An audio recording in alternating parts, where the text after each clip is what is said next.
There are four basic modes of transportation in Boston. Some people drive, some people use public transportation, other people are pedestrians, and others are cyclists. And some fall in all four categories depending on the situation.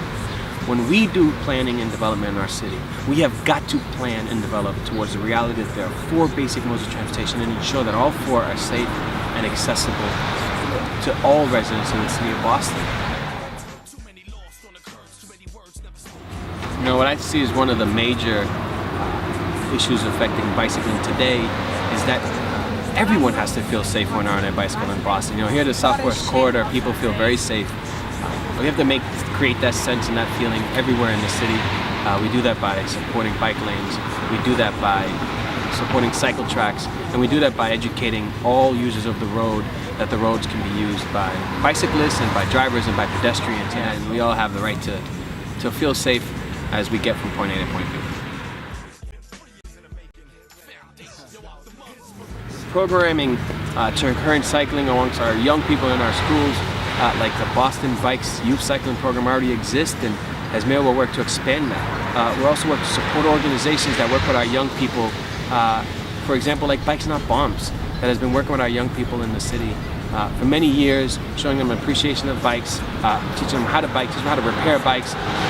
You know, and programs like that we also must support here in the city. I just recently did a tour on my bicycle with Alston Brighton Bikes, and as part of the tour they showed us writing right on the road that says "Look left for bikes," and that was done by Boston University in collaboration with the bicycling community. One of the things that they can do to help make bicycling safer. We know that many college students bicycle as a way of transportation. That's one example of what we can do in partnerships that we create with universities, all 35 universities that make their home here in the city of Boston.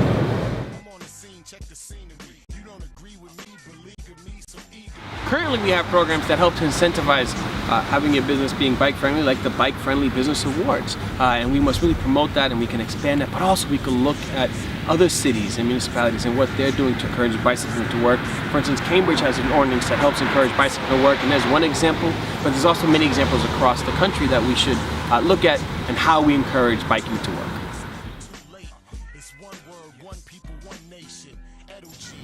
You know, this question very much speaks to me as an organizer and the understanding that Boston has to work for everybody, regardless of who you are, where you come from, or your economic class. And we know that there are many reasons to choose the bicycle as your mode of transportation, and one of those reasons is income related. And we have to understand that we have got to make biking safer in all neighborhoods by expanding the Hubway program, by ensuring that we have bike lanes in every neighborhood, by supporting the Bike to Market initiative that allows people to get their bicycle repairs for free, and really working past economic barriers towards biking, language barriers towards biking, and ensuring that biking is safe and affordable and available and accessible to everyone in our city.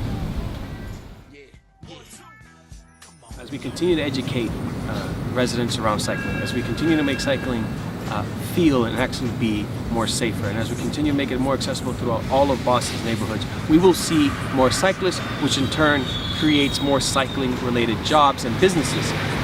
Also, I have a plan that will allow those who want to open a small business in Boston to be able to access credit to do so. It's called Invest in Boston.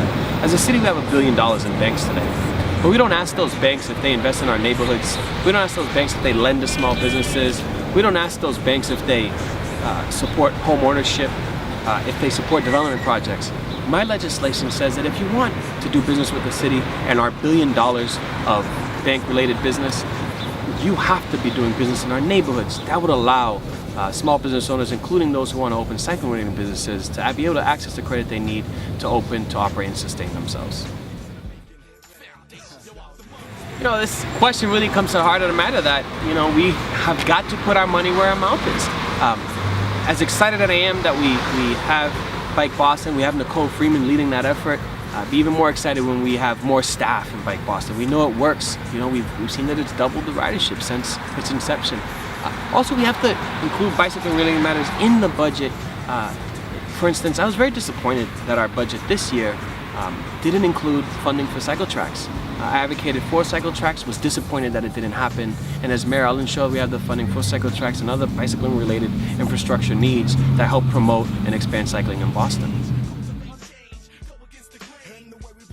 You know, as a city councilor, I've practiced collaborative politics. That comes from my roots and my training as an organizer, and in the belief that when 10 becomes 50, and then 50 becomes 100, 100 becomes 1,000, that's how ordinary people make extraordinary things happen. As mayor, I'm committed to working with communities, whether geographic or communities of interest, whether it's residents of Jamaica Plain or the cycling community as a whole, around including them in our process and our thoughts around how do we improve the situation in the world and the realities in which they live.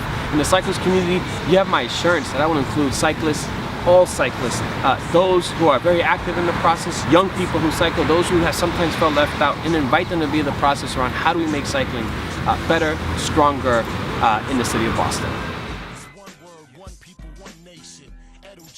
I believe we have to just maintain a very balanced approach of how we enforce. You know, in the end, we understand that the bicycle and the vehicle share the road, and so our enforcement should be as balanced as that reality.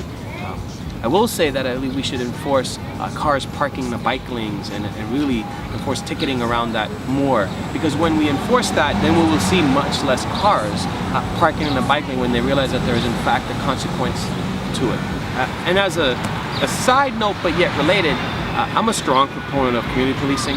The idea that police are in our neighborhoods, out of their vehicles, and then it's part of my public safety plan where I've been pushing to have more police officers walking and cycling in our streets, and I believe that will help ensure that there's a balanced approach to enforcement. While I sometimes use the bicycle as my mode of transportation, my brother is a car-free parent who travels with his 5-year-old son, my nephew, on the back of his bicycle throughout the city of Boston. It's how he gets to school, it's how he gets to work, it's how he goes grocery shopping, it's how he gets from point A to point B, and how he transports my 5-year-old nephew. I want the city to be safe for my brother, for his family, and for every other cyclist in the city of Boston. It is in fact a priority to me.